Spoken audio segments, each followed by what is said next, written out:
BamaCentral.com. I'm Joey Blackwell here with Mason Smith and Katie Wyndham, and this is 3 and Out.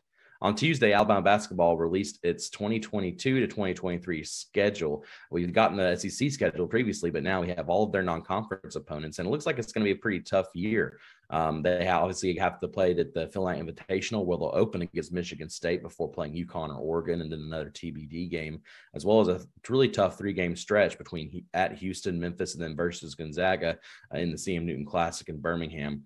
Highlighted by, of course, a tough SEC schedule as always. But let's get the panel's reactions. Mason, what were your first thoughts when you saw this Alabama basketball schedule for this upcoming season? Yeah, Joey, I felt like it was a very tough schedule. I could tell that Alabama was really trying to improve their basketball stock compared to the football team. But one thing, there are two games I want to keep in mind.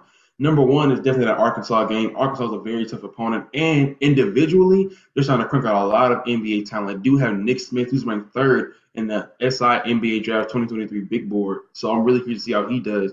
Another game I'm very interested in is Jackson State. Of course, there's the Deion Sanders and the football aspect of it. But in terms of basketball, Mo Williams, who was a 2-time All-SEC player for the Crimson Tide back in the early 2000s, is now the head coach at Jackson State. So I'm curious to see how that dynamic will play out and see how Jackson State will perform. Yeah, for sure. That Arkansas, Nate Oates, Eric Musselman rivalry, I think it's just continuing to build year after year, both on the recruiting trail and on the court. So that's kind of one thing that sticks out to me is Alabama has 2 huge home games towards the end of the schedule with Arkansas and Auburn. And, those games could be big in deciding who wins the SEC regular season. And then just, my overall impressions are, it's tough. One of our interns, Blake Byler, tweeted yesterday that this schedule has at least 16 and possibly 18 teams that made the NCAA tournament last year. And, last year that was a big – Alabama's overall record wasn't great at the end of the year, but they were still able to have a 6 seed in the NCAA tournament because of their strength of schedule. So Nate Oates has not shied away from scheduling hard teams at difficult times of the year, back-to-back, and that's what we're going to see again this year. And so, Alabama fans are really excited after the international tour. None of us saw anything live because of the stream, but from some of the highlights and stats, it seems to be that there's a lot to be excited about this team, and it's going to be a challenging schedule, and they're going to be challenged. But it's definitely a schedule that sets them up for success for making the NCAA tournament if they can notch a couple of these key wins like they were able to do last year.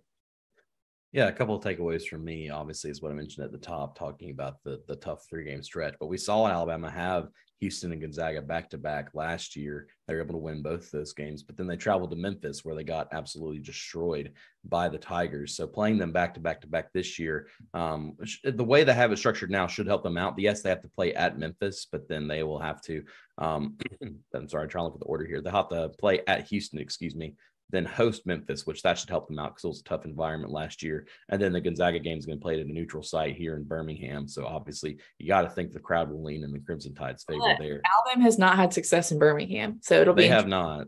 Last year I was there for that. Who did they play? Avery Johnson. It has not been a kind place to Alabama. So yeah, and then another place that hasn't been kind is Missouri, where Alabama has to travel once again. I believe Nate Oates is winless at Missouri so far during his first, will this be his fifth year already with Alabama? So hopefully they'll be able to turn that around, and Nate Oates will finally be able to hang his hat in the W column there. But that'll about do it for BamaCentral.com. I'm Joey Blackwell with Mason Smith and Katie Wyndham. This has been 3 and Out.